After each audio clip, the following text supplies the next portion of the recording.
terakhir pada membaca teks percakapan ya.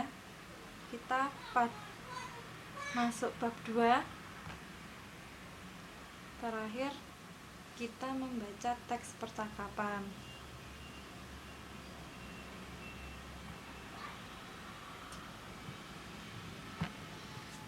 Maaf, bentar ya.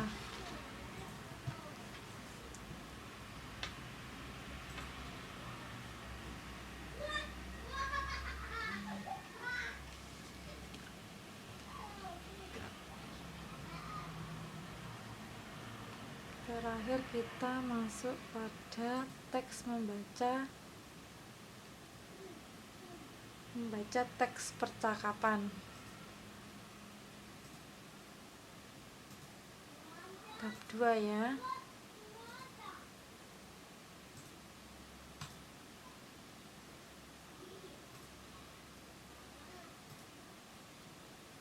Bentar, ini agak lama nih.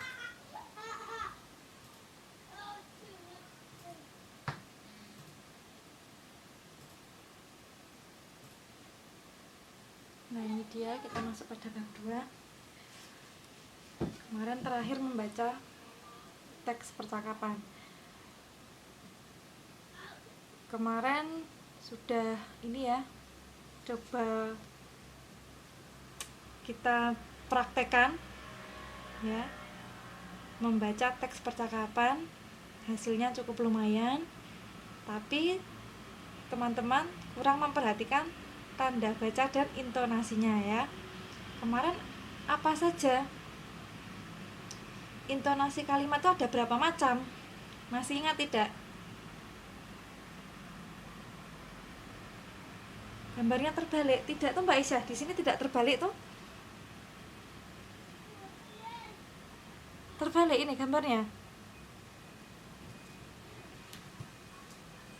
Di sini tidak terbalik tuh.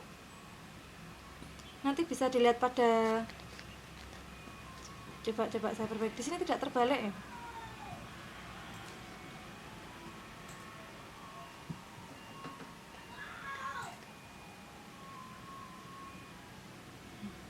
Yang lainnya terbalik tidak gambarnya? Sudah ya? Sudah. Saya ulangi lagi. Kemarin kita membaca teks percakapan.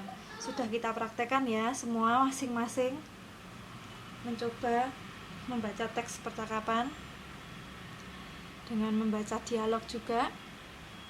Sudah lumayan, sudah bagus. Cuma teman-teman masih kurang memperhatikan tanda baca. Kadang intonasinya juga kurang ditekankan. Kemarin sudah saya jelaskan ya, intonasi pada kalimat tuh ada 3 macam. Apa saja? Masih ingat tidak? Masih ingat tidak? Nah, ini dia 3 macam intonasi kalimat, yaitu yang pertama, intonasi kalimat berita diucapkan dengan nada akhir menurun. Lalu yang kedua, intonasi kalimat tanya dengan nada akhir naik. Lalu yang ketiga, intonasi kalimat perintah dengan nada akhir tinggi. Nah, kemarin sudah kita laksanakan. Akan kita lanjutkan pada tujuan pembelajaran yang kedua. Kemarin tujuan pembelajaran 1 sudah ya, membaca percakapan dengan lafal dan intonasi yang tepat. Kita lanjutkan pada tujuan pembelajaran, yaitu menulis surat undangan dengan kalimat efektif dan memperhatikan ejaan.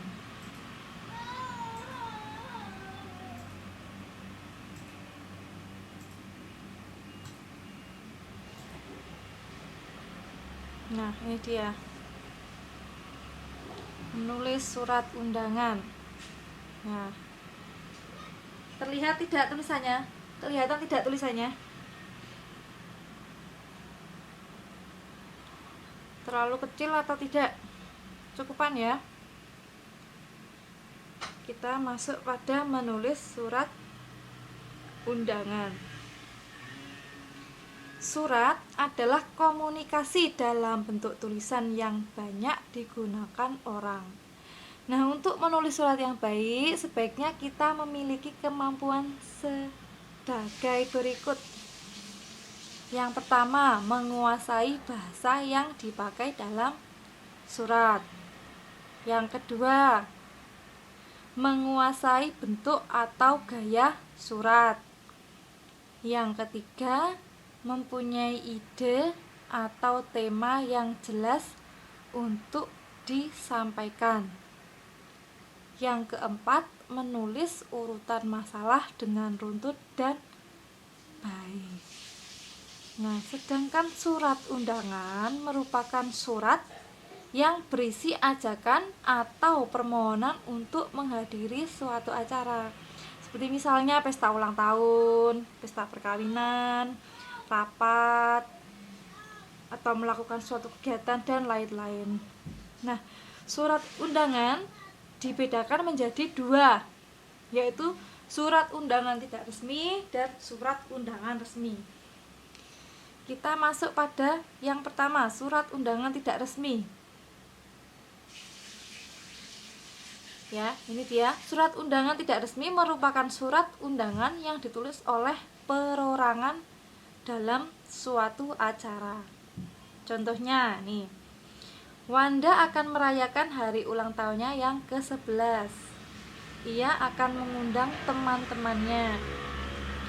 Wanda menulis undangan untuk teman-temannya. Perhatikan surat undangan yang akan ditulis oleh Wanda.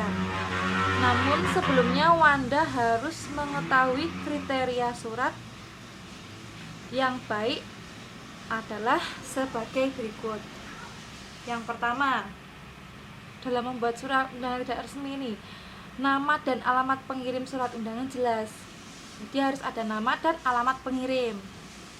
Yang kedua, nama dan alat penerima surat undangan juga harus jelas, ya. Yang ketiga, ini juga penting sekali, hari, tanggal, waktu, dan tempat acara yang tertulis dalam surat undangan jelas. Karena ini surat undangan ulang tahun, jadi ini harus jelas. Harinya kapan, tanggalnya kapan, waktunya kapan, tempatnya di mana. Jadi ini harus ditulis dengan jelas. Yang keempat, bahasa yang digunakan sopan, menarik, enak dibaca, dan komunikatif. Nah, itu dia. Nih, contohnya. Contoh surat undangan tidak resmi. Jadi Wanda mengundang ulang tahun ya.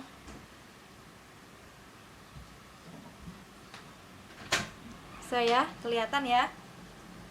Nah, biasanya seperti ini kalau buat surat undangan ulang tahun. Di sini ada tempat Semarang, dalam Semarang, 18 September 2007.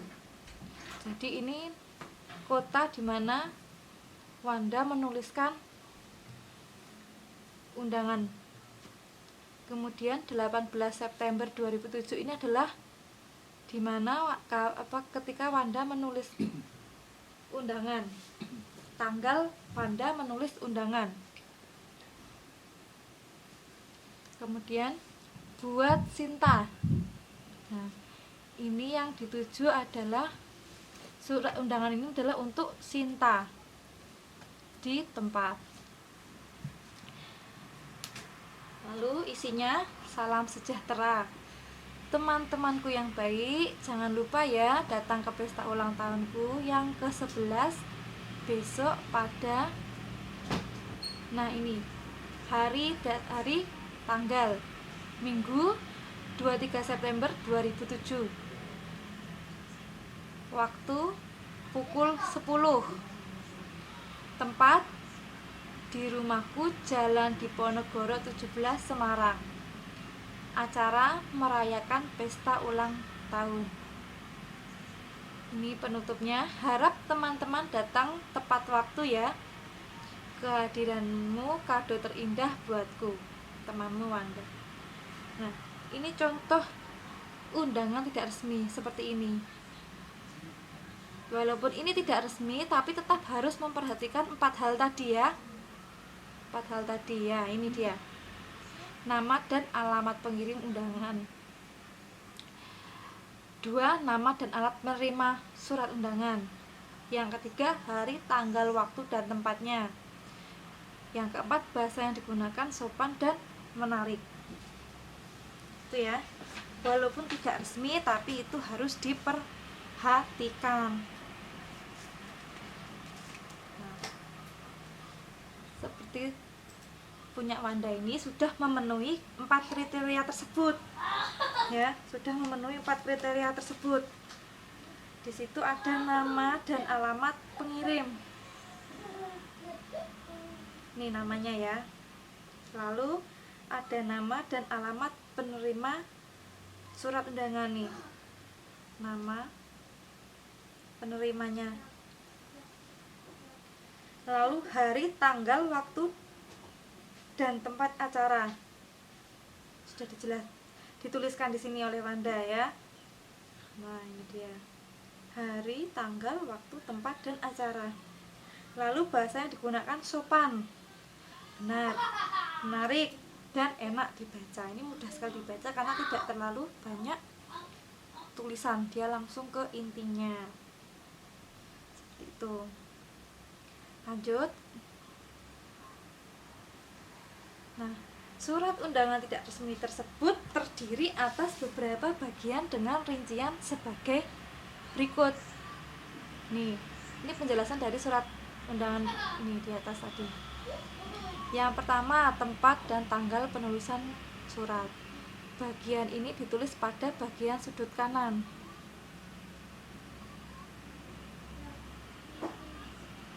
Nih ya.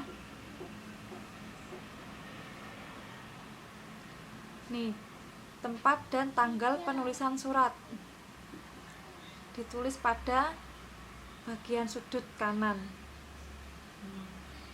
Kedua, alamat surat. Bagian ini berisi nama dan alamat yang dikirimi ditulis secara jelas. Nih ya. Nih dia. Bagian ini berisi nama dan alamat yang dikirimi. Lalu salam pembuka yang ketiga. Salam pembuka ditulis di sebelah kiri diakhiri tanda baca koma. Nah, ini dia. Salam sejahtera ini. Salam pembuka. Biasanya kalau yang muslim assalamualaikum gitu ya. Itu juga bisa sebagai salam pembuka. Yang keempat, bagian isi surat. Nih. Tertulis atas A. Pendahuluan. Nah, ini berisi tentang pemberitahuan. Nih ya, berisi tentang pemberitahuan. Teman-temanku yang baik, jangan lupa ya datang ke pesta ulang tahunku yang ke-11 besok pada nih. Ini adalah pendahuluan, berisi tentang pemberitahuan. Lalu yang B, isinya memuat isi surat tentang waktu, tempat, serta acara. Nah, ini dia isinya. Isi suratnya, hari, tanggal, waktu, tempat, dan acara.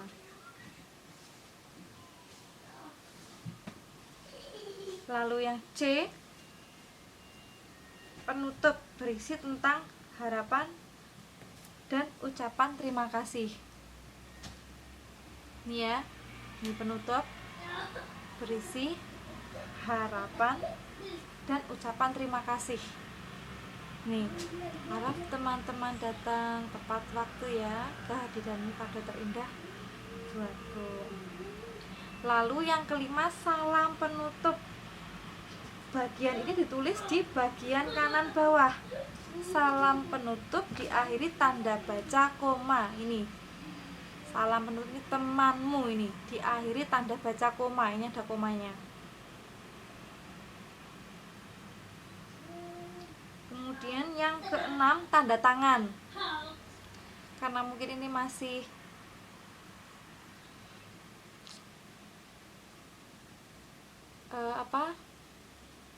hanya contoh, jadi tidak ada tanda tangannya. Lalu yang ketujuh, nama pengirim surat. Nama pengirim surat ditulis di bagian bawah tanda tangani. Seharusnya ini ada tanda tangannya di sini. Kemudian yang terakhir adalah nama pengirim surat nih, Wanda. Ini nama pengirim surat ini. Nah, ini dia nama pengirim surat. Untuk surat undangan itu sudah jelas atau mau ada yang ditanyakan? Sudah jelas semuanya? Kalau sudah jelas, saya masuk pada surat undangan resmi.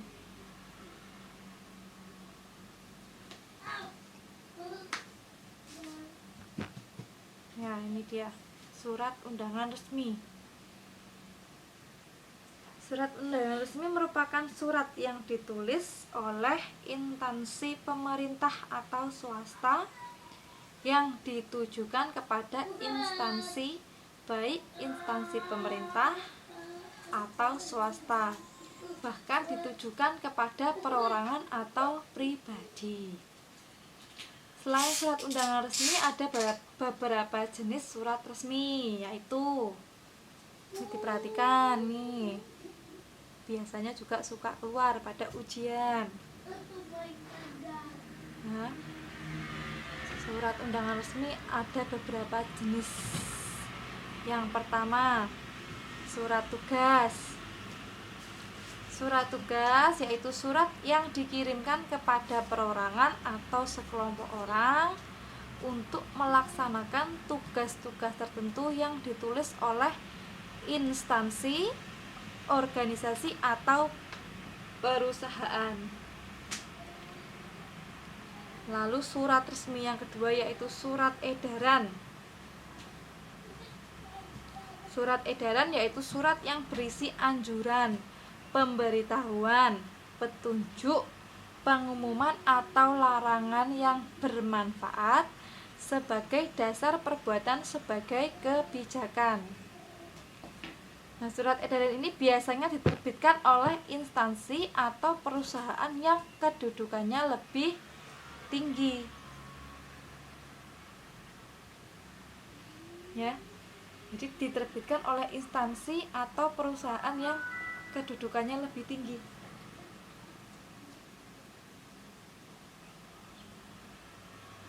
Lalu masuk surat resmi yang ketiga yaitu surat pengumuman.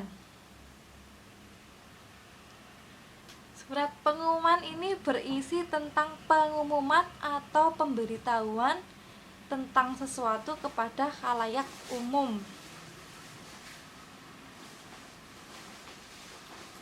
Masuk surat resmi yang keempat yaitu surat permohonan. Surat permohonan ini berisi tentang permohonan atau permintaan bantuan. Biasanya orang lebih umum dengan kata proposal. Ya, surat permohonan ini biasanya umumnya itu disebut dengan proposal. Tahu ya teman-teman ya, proposal itu ya. Ya, ini seperti contohnya nih, bantuan uang, pemohonan pindah yang biasanya ditujukan kepada instansi yang jabatannya lebih tinggi. Biasanya cari sponsor, kalau ada 17-an seperti itu kita buat proposal. Mungkin minta dana ke kelurahan atau ke instansi di sekitar wilayah tersebut.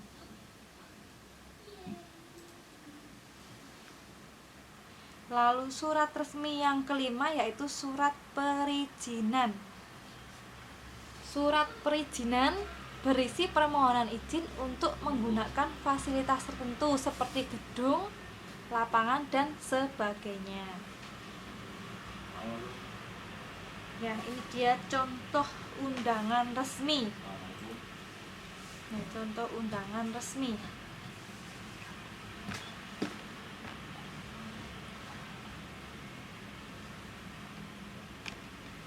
Kelihatan ya tulisannya? Terlihat ya tulisannya ya di situ ya. Contoh surat undangan resmi. Di situ tertulis SD Negeri 10 Klaten, Jalan Pemuda Selatan 97 Klaten. Telepon, kemudian nomor, lampiran, halaman, ini tanggal pembuatan surat, kemudian nama yang dituju, nama yang dikirimin surat, bapak ibu orang tua wali murid, salam pembuka ini dengan hormat, kemudian isinya, pendahuluan, kemudian inti, ya, kemudian inti, kemudian yang terakhir salam penutup ini ya, ini hormat kami kepala sekolah, ini salam penutup. Lalu yang kepala sekolah ini adalah pengirim surat, pengirim surat, pengirim surat. Biasanya pada bagian pengirim surat ini terdiri atas jabatan, tanda tangan, nama terang. Ya, seperti ini kepala sekolah, ini jabatannya kepala sekolah, terus seharusnya di sini ada tanda tangan, kemudian nama terang. Yang terakhir adalah tembusan, Ketua Komite SD Negeri 10 Klaten. Nah, ini dia tadi bagian-bagiannya. Hampir sama dengan surat tidak resmi ya, tapi dia lebih lengkap di sini. Karena biasanya surat undangan resmi itu memiliki kepala surat. Nah, bedanya di sini. Memiliki kepala surat. Nah, bagian kepala surat ini berisi tentang keterangan, nama, alamat, dan nomor telepon suatu kantor, lembaga pemerintahan atau perusahaan. Tanggal surat hampir sama tadi ya, dengan undangan tidak resmi juga ada tanggal surat. Lalu perihal surat. Nah, undangan resmi biasanya menggunakan ini juga, perbedaannya biasanya di sini. Perihal surat. Perihal surat berisi tentang A. Nomor surat, B. Lampiran surat, C. Halaman surat. Kalau undangan tidak resmi, dia tidak menggunakan ini, tidak menggunakan perihal surat. Nah, ini juga perbedaan antara undangan resmi dan tidak resmi. Salah satunya di sini, perihal surat. Kemudian alamat surat. Yang hampir sama dengan surat undangan tidak resmi ya. Salam pembuka, kemudian isi surat. Biasanya isi surat pendahuluan berisi pemberitahuan, isi surat berisi waktu, tempat, serta acara. Kemudian penutup ini berisi harapan dan ucapan terima kasih. Lalu salam penutup. Yang ke-8 pengirim surat, yang ke-9 tembusan. Sampai pada undangan resmi ini ada yang mau ditanyakan?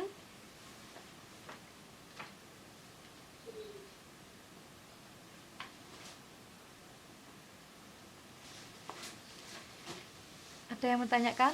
Kalau sudah jelas saya lanjut berikutnya ya.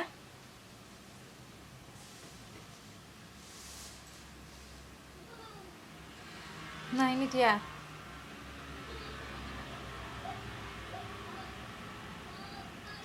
Ini dia. Beberapa pedoman penulisan surat undangan resmi.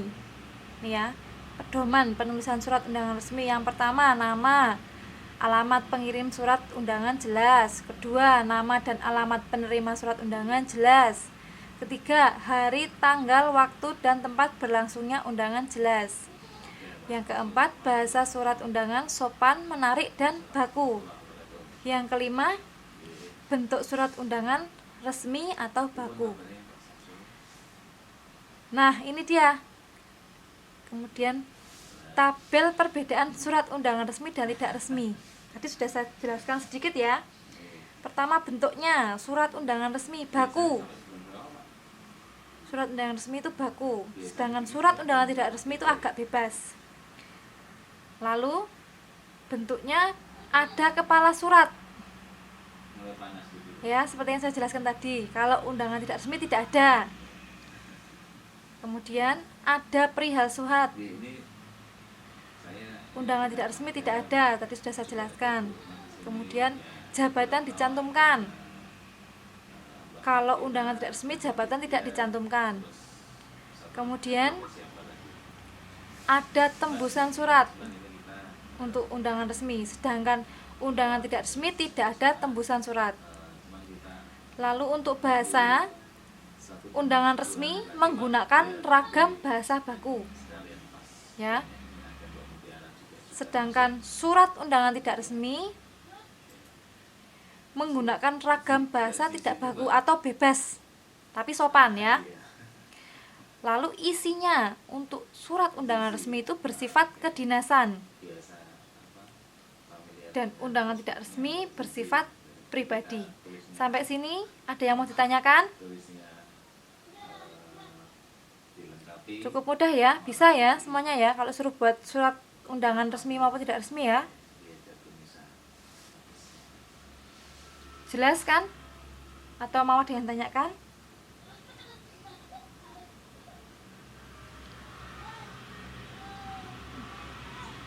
Gimana Mbak Aisyah? Mbak Indah? Tidak? Mbak Lastri? Jelas ya? Sudah jelas semua ya tadi ya, bahwa surat undangan dibedakan menjadi dua. Menulis surat undangan itu. Sebelum saya tutup ini, karena waktunya tinggal 3 menit sebelum saya tutup,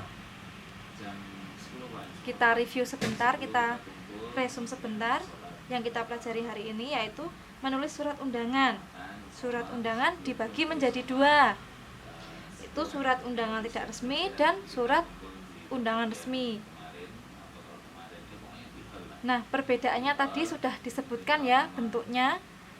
Berdasarkan bentuk, bahasa, dan isi, surat undangan resmi dan tidak resmi memiliki beberapa perbedaan. Ya, demikian pembelajaran kita untuk kali ini.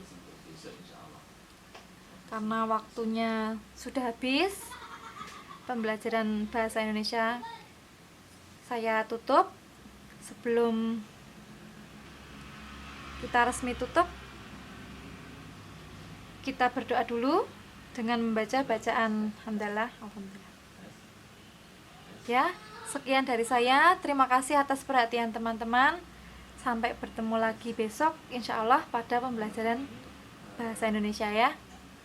Terima kasih. Assalamualaikum warahmatullahi wabarakatuh.